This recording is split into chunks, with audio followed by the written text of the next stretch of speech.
حضرت ابو زکریا رحمۃ اللہ علیہ کی جب وفات ہونے لگی تو ان کے مریدوں نے ان کو کلمہ پڑھنے کو کہا۔ انہوں نے منہ پھیر لیا۔ تیسری بار کہنے کے جواب میں انہوں نے کہا، میں نہیں کہتا۔ مرید حیران ہو گئے۔ تھوڑی دیر میں ان کو ہوش آیا اور مریدوں سے فرمایا کہ تم مجھ سے کچھ کہتے تھے۔ مریدوں نے کہا کہ ہم آپ کو کلمہ پڑھنے کو کہتے تھے۔ آخر میں آپ نے جواب دیا کہ میں نہیں کہتا۔ پھر حضرت صاحب نے مریدوں سے فرمایا، اے عزیزو، اس وقت مجھ کو بڑی تیز پیاس لگی ہوئی تھی اور شیطان پانی کا پیالہ بھر کر میرے سامنے لایا اور کہتا تھا کہ یہ کہہ دے کہ میرے سوا کوئی خدا نہیں ہے، تب تجھ کو میں پانی دوں گا۔ میں نے دوبارہ اس کی طرف سے منہ پھیرا۔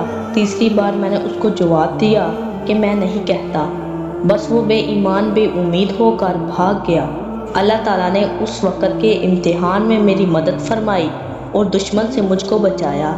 اب تم سب گواہ رہو، میں کلمہ شہادت پڑھتا ہوں، اشہد ان لا الہ الا اللہ وحدہ لا شریک لہ واشہد ان محمدا عبدہ ورسولہ۔